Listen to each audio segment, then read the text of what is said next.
Nowadays, whenever I start a new show, I don't feel the urge to binge watch it. Maybe watch an episode or two and move on to something else. But with the season two of them, I did the exact opposite of what I usually do and binge watched the entire thing because it was that good. To me, what hooked me into the show was the superb performances, particularly from Luke James, and the mysteries of what was going on in the show slowly unraveling. So, if you're wondering if you need to watch the first season of them before you can watch season two, my answer would be not really. Even though Them is an anthology series, there is a moment at the very end of the show that connects it to the first season, but it's not big enough of a moment where you'll be too confused. I feel that you can skip season one and jump straight into season two. I do recommend giving the first season a watch if possible, but if not, it's okay. So, what's this story actually about? The setting of the story takes place in Los Angeles in the year 1991, and the story follows the lives of two people that we flip flop between throughout the show. The first is Detective Dawn Reeves, played by Deborah Ayavinde, investigating what seems to be a string of murders committed by a mysterious serial killer, but soon realizes how much more sinister the killings are and how personal these killings actually are to Dawn. We also follow the life of Edmund Gaines, who is a struggling actor that constantly fails at all of his auditions, and he works at Chuck E. Cheese, which is known as Cheddar's within the show.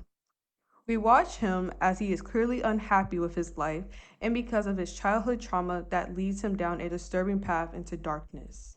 Just like in season one of Them, the performances from everyone was excellent, and especially with our two main characters. Deborah Ayorinde played as Livia Emery in the previous season, but she's back playing the role of an entirely new character, Dawn Reeves. She perfectly embodies her character, being that she's a detective in a time after the Rodney King incident, and was undoubtedly one of the few employees at LAPD that was a woman and black, and had to face the realities of racism and sexism both in the workplace and from the general public. She played her character extremely well, and if it wasn't for Luke James, I think she would have been the highlight of the show. This man deserves an Emmy or whatever awards he qualifies for as his role as Edmund Gaines. After having watching this, there's literally nobody else I can imagine playing this role but him. His theatrics was spot on to perfectly reflect his character, which was someone who experienced abandonment multiple times throughout his life. And along with being abused by his foster mother practically his whole childhood, which led him to becoming a broken, vengeful person, and everything he did reflected that. For instance, multiple times he committed self harm, such as cutting and suffocating himself, letting his intrusive thoughts get the better of him, and just outright taking things too far. What I mean by that was his attempt at becoming an actor. Early on in the story, a receptionist that works at the building he goes to for auditions tells him about the role of a horror villain in an upcoming horror movie.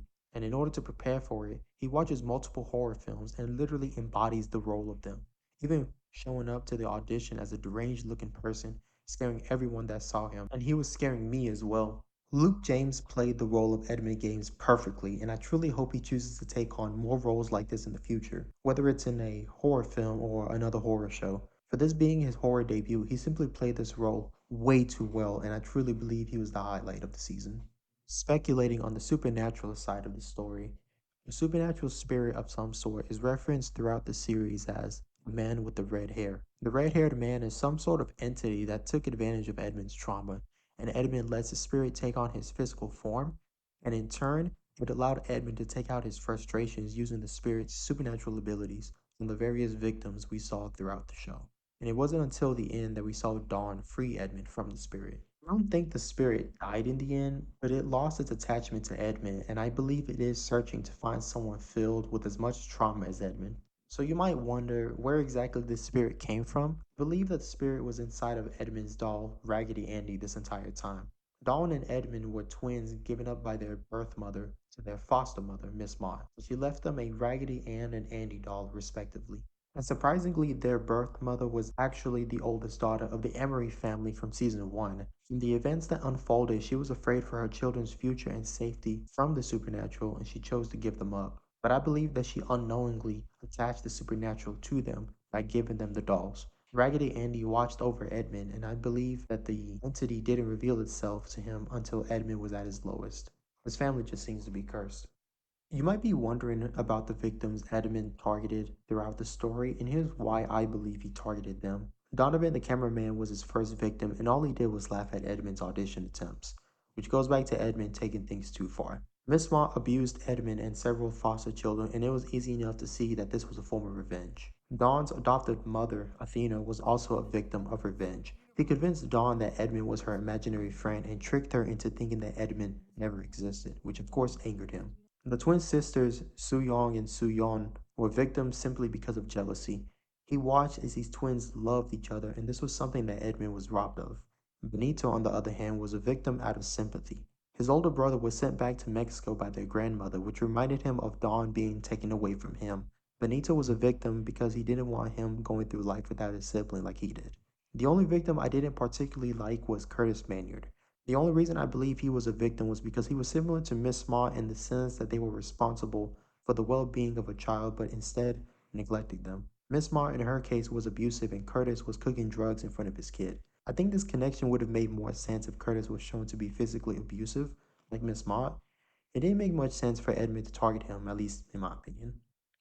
Watching them, we can learn how abandonment, abuse, and family secrets can have a traumatic effect on someone's upbringing throughout their adulthood. Edmund and Dawn were young siblings when they were dropped off by their birth mother to an abusive, horrible foster mom. They were eventually adopted together by a couple. Due to the death of their adoptive father, their adoptive mother placed blame on Edmund and returned him to the foster mom, keeping Dawn to raise on her own. She tore them apart and tricked Dawn into believing her brother was never real but just an imaginary friend. A secret that later on has detrimental consequences, and she had only addressed the truth. Edmund had to grow up dealing with the abuse of his foster mom until he was adopted again by a white all American family. Due to the abuse and abandonment, he developed tendencies that made it harder for him to get used to his new family. The parents took it upon themselves to return him to the foster care system after they worried that their biological children were going to be affected. Edmund still had trouble with abandonment and felt less desired by others. During this time, his sister was being loved by her adoptive mom and lavished with the best things one would hope for. She eventually went on to become a detective, married, and had a son. The two siblings lived opposite lives on the spectrum. One was on the light side, while the other was on the dark. Once Edmund was old enough, he wanted to pursue a career in acting, but due to the difficulties, he also worked as a mascot at a children's arcade known as Cheddar's. His boss belittled his efforts, but he was persistent on becoming an actor. Something that him and his sister share are their persistent natures. It was the bond that never broke them. Being that this is an anthology and each season takes place in a different time and setting, it's hard to say where they will go with season 3, if there is going to be one. Season 3 hasn't been made official yet as of the making of this video, but I'm sure Amazon will renew it. It's only a matter of time. But a good guess is I would imagine that the next season will take place sometime in the 21st century.